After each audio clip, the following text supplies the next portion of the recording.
In today's life, we all are chasing success in our career. We believe that the more we try for professional recognition and financial gain, the happier and more satisfied we would become. However, instead of getting success in life, all we receive is a constant whirlwind of meetings, deadlines, and stress.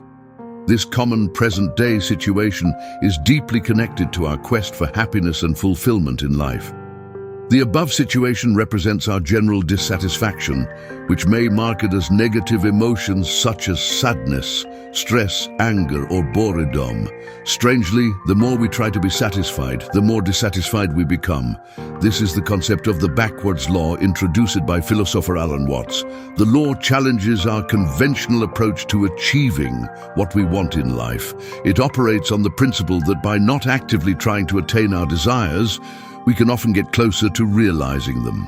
So, how this backwards law works in reality, or simply how we should stop trying to actually get what we want.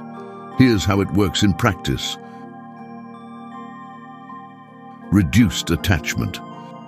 When we become overly obsessed on a specific desire or goal, we tend to create anxiety and stress around it. The more we stick to it, the further it seems to slip away. By loosening our attachment and not obsessively chasing it, we ease the mental pressure. The idea is beautifully captured in the saying, "The tighter you squeeze, the less you have." When we obsessively chase a desire or goal, like wanting a promotion or a romantic relationship, we often feel stressed because we're afraid of not getting it. This anxiety can cloud our judgment and make us less effective. There's a quote from the philosopher Alan Watts that explains this. "You're motivated to seek something, but you've already got it, as if you're in search of your own head." Imagine you desperately want to make new friends. You go to social events, but your intense desire to connect with people makes you seem overly eager, and it scares potential friends away. It's like trying to grab a soap bar in a bathtub. The harder you squeeze, the more it slips away. However, when you ease up, relax, and just be yourself, friendships can develop naturally. This is where another quote comes in. The more you let go, the more it all comes back. By letting go of your desperate need, you create a space for things to happen on their own. Increased presence. When we stop possessing on the future outcome we desire and shift our focus to the present moment, we become more aware of our surroundings, feelings, and opportunities. This heightened presence can lead to better decision-making and seizing opportunities that we might have otherwise missed. A famous saying about this concept is, "Yesterday is history, tomorrow is a mystery, and today is a gift." That's why it's called the present. When we're too focused on what might happen in the future, we often miss the gifts and opportunities of the present moment. Alan Watts once said, "The only way to make sense out of change is to plunge into it, move with it, and join the dance." This means that by fully engaging in the present, we can adapt to life's changes and make the most of them. Imagine you're so fixated on getting a promotion at work that you don't notice the chance to learn a new skill from a colleague. But when you shift your focus to the present, you seize the opportunity to acquire valuable knowledge, which could ultimately lead to that promotion. In essence, by being present, we become more receptive to the opportunities and experiences that surround us, enhancing our decision-making and enriching our lives. Inner freedom. Instead of desperately seeking external validation or material possessions, we find satisfaction in the present state of being, regardless of external circumstances. This concept is beautifully summarized by the saying, "Happiness is not having what you want, but wanting what you have." It means finding satisfaction in the present, rather than constantly seeking external validation or possessions. Alan Watts expressed this idea when he said, "No one is more dangerously insane than one who is sane all the time. He is like a steel bridge without flexibility, and the order of his life is rigid and brittle. Watts reminds us that by constantly seeking external validation, we become inflexible and lose our inner freedom. Imagine you're always chasing the latest fashion trends to impress others. You may spend a lot of money and time on clothes, but you might still feel empty inside. However, when you embrace inner freedom and appreciate yourself for who you are, you find contentment and peace, regardless of the latest fashion or others' opinions. By valuing our inner state and not relying on external factors for happiness, we attain a sense of inner freedom and genuine contentment in any circumstances. Authenticity.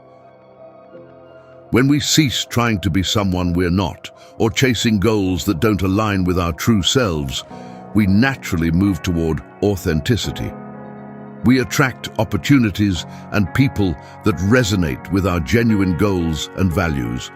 The concept of being true to oneself and attracting the right opportunities is often encapsulated in the saying, "Be yourself.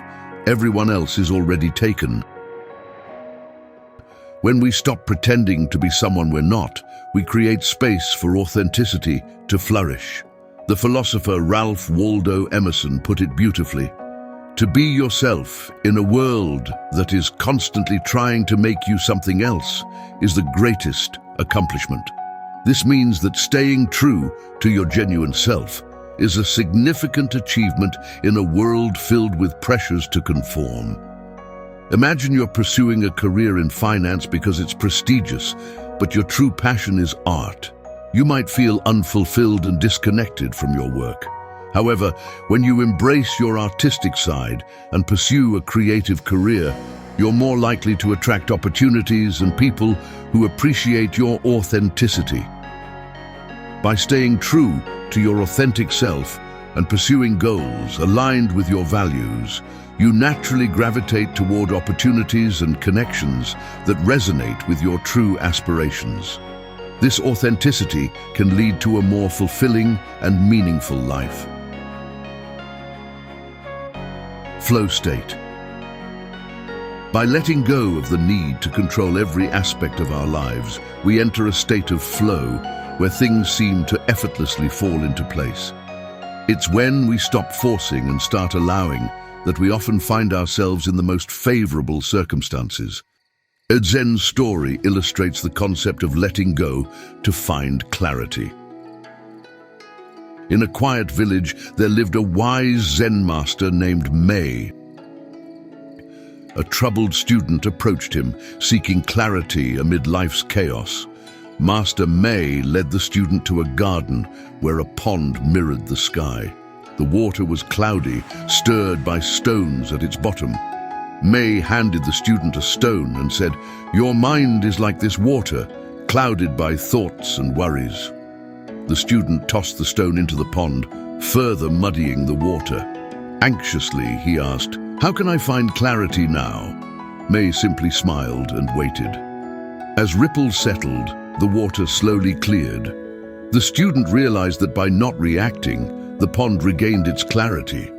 Mei explained, "To find clarity, let your mind settle naturally. Release attachment to thoughts, and like the pond, your mind will clear."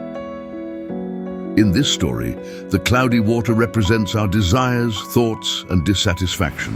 Stirring the water symbolizes our relentless pursuit of happiness. Seeing the floor represents contentment, which only arises when we leave the water alone and let the cloudiness subside by itself. This story beautifully encapsulates the idea that by ceasing our attempts to get what we want, we are more likely to attain it.